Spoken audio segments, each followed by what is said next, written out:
பயங்கரவாதத்தை கண்டிக்கும் விதமாக தொடர் போராட்டங்களை, ஆர்ப்பாட்டங்களை எல்லா மாவட்டங்களிலும் நடாத்தப்பட்டு கொண்டிருக்கிறது. தற்பொழுது சென்னையில் கூட எங்களது மாநில தலைவர் பாபநாசம் எம்எல்ஏ ஜவாஹிருல்லா சாஹிப் அவர்களினுடைய தலைமையில் பல்வேறு கட்சிகளினுடைய தலைவர்களினுடைய அணிவகுப்பின் கீழ் தற்பொழுது சென்னையிலும் கூட இதே நேரத்தில், இங்கு போராட்டம் நடந்து கொண்டிருக்கக்கூடிய இதே நேரத்தில், நம்முடைய தலைவரினுடைய தலைமையில் சென்னையிலும், நம்முடைய மாநில பொதுச் செயலாளர் அப்துல் சமது சாஹிப் எம்எல்ஏ அவர்களினுடைய தலைமையில் தற்பொழுது விழுப்புரத்திலும், இப்படி ஒரே நாளிலேயே பல்வேறு இடங்களில் நேற்றைய தினமும் போராட்டம், இன்றைய தினமும் போராட்டம், தொடர்ச்சியாக இந்த போராட்டம் நடந்து கொண்டே இருக்கிறது.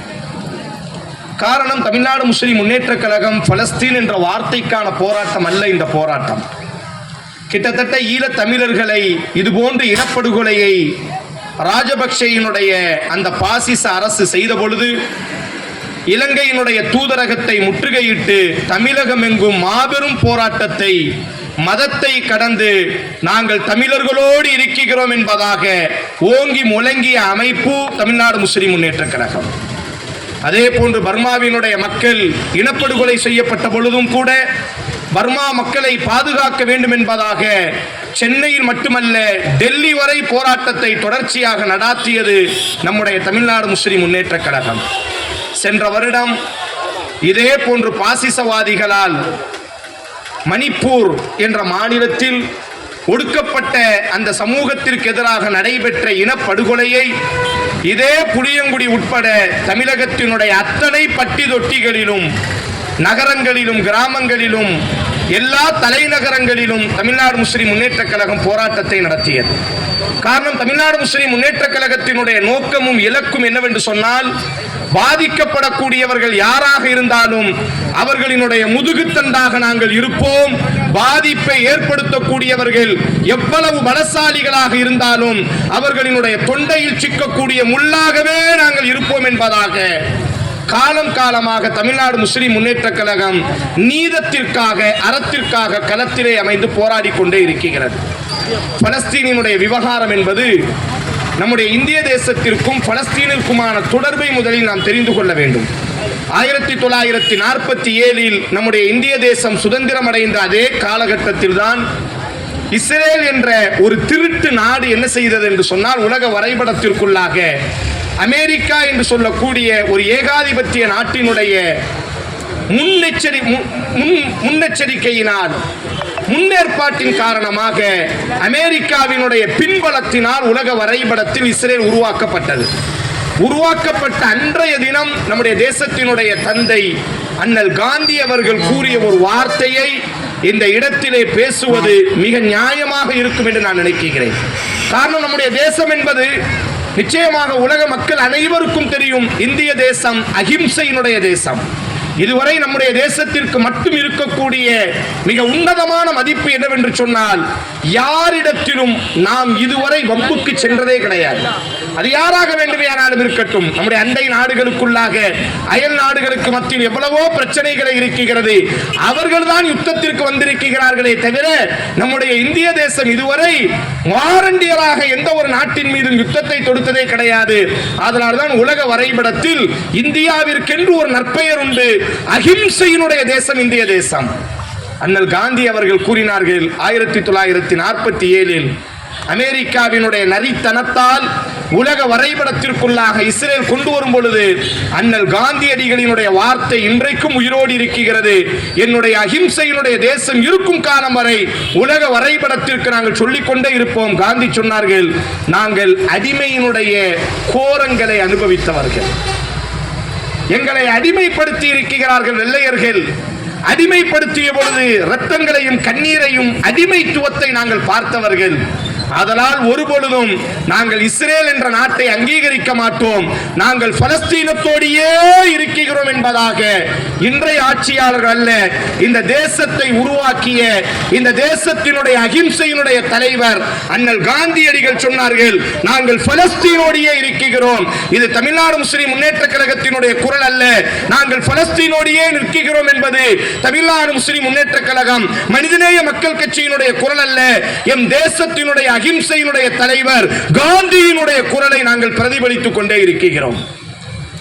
1967 மாபெரும் யுத்தத்தை இஸ்ரேல் மீண்டும் தொடுத்தது.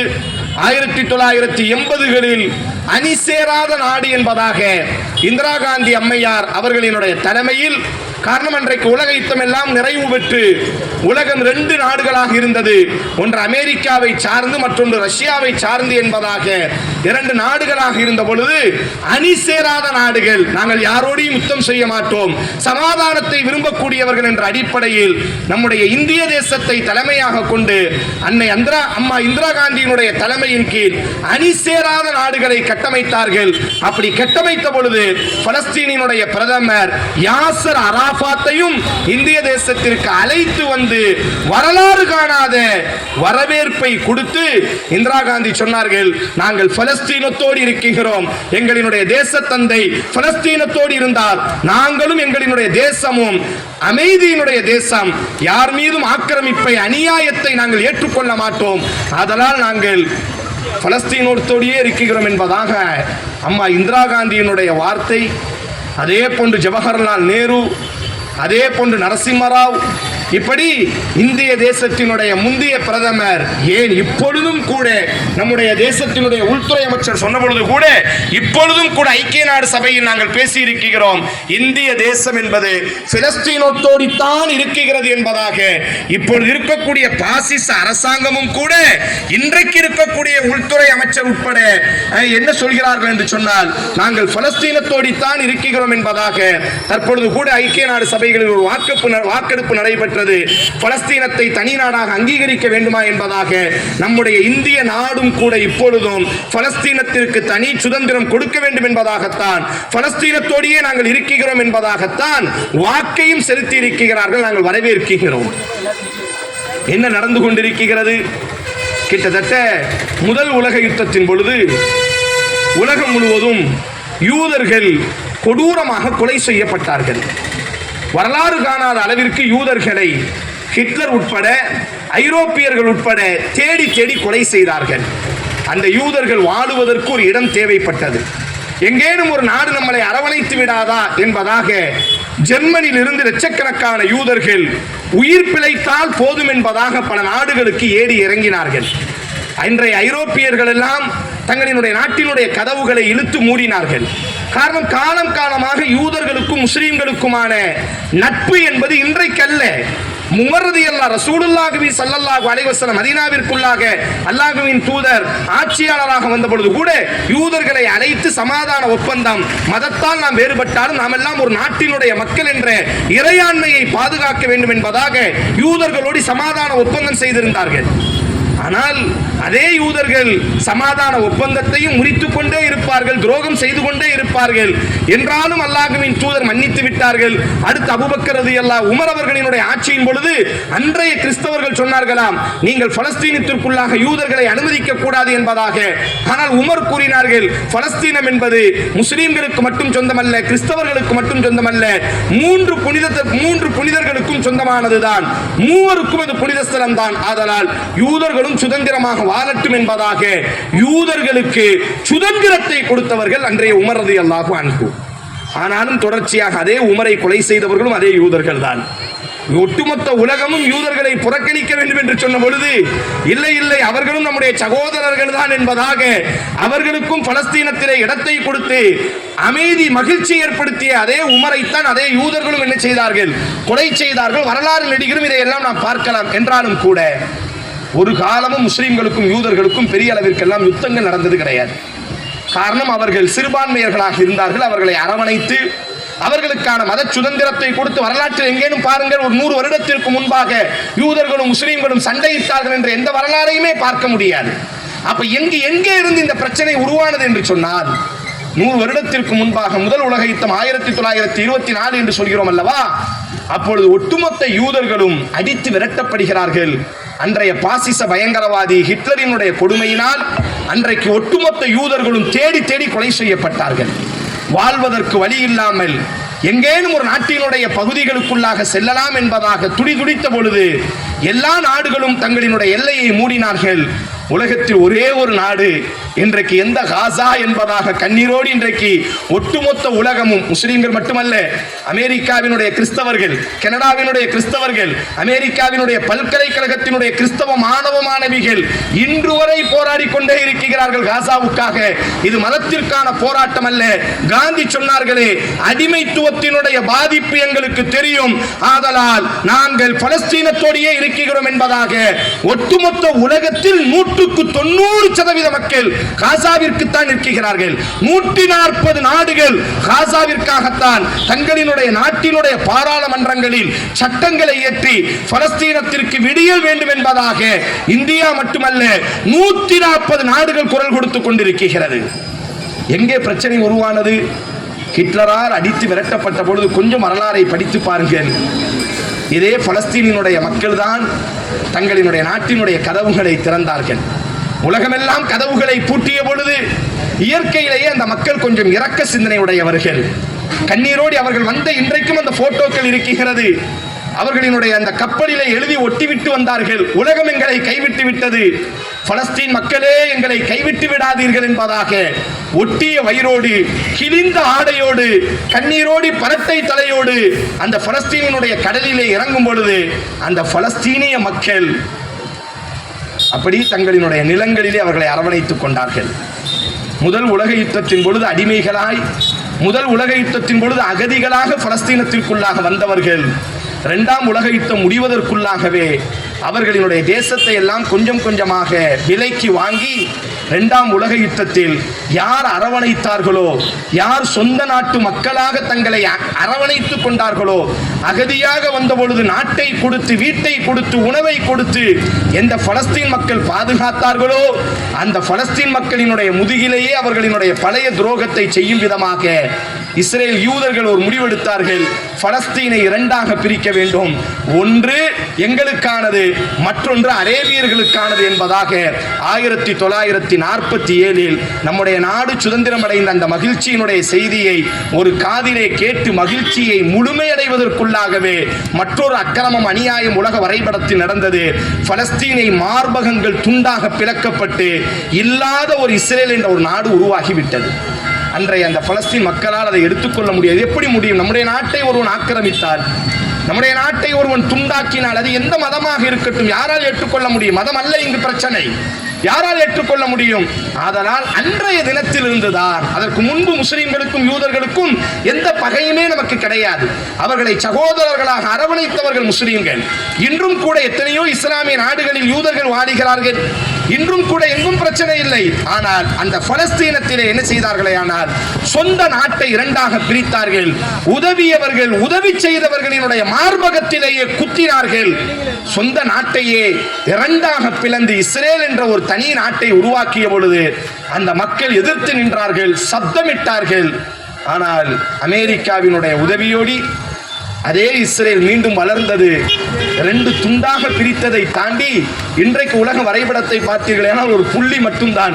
1967 இப்பொழுது நடைபெறுவதை போன்று மகாபெரிய ஒரு யுத்தம் நடந்தது. 1990 அடுத்த யுத்தம் நடந்தது. 2003 யுத்தம் நடந்தது. 2008 யுத்தம் நடந்தது. வெறும் 3 வருடத்திற்குள்ளாக, ஒவ்வொரு 3 வருடத்திற்குள்ளாகவும் யுத்தங்கள் நடந்து கொண்டே இருந்தது. கடைசியாக அந்த பலஸ்தீனையே 2ஆக, அரேபியர்களுக்கு கொடுக்கப்பட்ட பலஸ்தீனை 2ஆக பிரித்தார்கள். ஒன்று காசா, மற்றொன்று பலஸ்தீன் என்பதாக. அந்த காசாவை இப்பொழுது பிடிப்பதற்காக ஒட்டுமொத்த காசாவின் மீது தாக்குதல் நடத்தி அந்த கிழக்கிலே இருந்த முஸ்லிம்கள், அங்கிருக்கக்கூடிய அரேபியர்களை எல்லாம், அங்கு முஸ்லிம்கள் மட்டுமல்ல எத்தனையோ கிறிஸ்தவர்கள் இந்த வருடத்தினுடைய கிறிஸ்துமஸை அவர்கள் கொண்டாடவில்லை. காசாவினுடைய கிறிஸ்தவர்கள், பலஸ்தீனினுடைய கிறிஸ்தவர்கள் என்ன செய்யவில்லை என்று சொன்னால், அவர்கள் சொன்னார்கள், இயேசு பிரான் சமூகத்தினுடைய சமத்துவத்தினுடைய புறாவாக இந்த தேசத்தில் பிறந்தார். இயேசு பிறந்தது ஜெருசலம் பெத்லகேமில். இந்த பெத்லகேமில் தான் உலகத்தினுடைய சமாதானத்தினுடைய புறா பிறந்தது. ஆனால் அந்த தேசத்திலேயே அப்பாவி குழந்தைகள் சாகுகிறார்களே, ஆனால் அவரினுடைய பிறப்பு இப்பொழுது இந்த வருடம் எங்களுக்கு மகிழ்ச்சியாக இல்லை என்பதாக அங்கிருக்கக்கூடிய கிறிஸ்தவ அன்பர்களே இந்த வருடத்தில் என்ன செய்யவில்லை என்று சொன்னால், நாங்கள் முஸ்லிம்களோடு இருக்கிறோம் என்ற அந்த ஒற்றுமையை நிலைநாட்டும் விதமாக எந்த ஆலயத்திலும் இந்த வருடம் கிறிஸ்துமஸை அவர்கள் கொண்டாடவில்லை. காசாவிலும் பலஸ்தீனத்திலும்.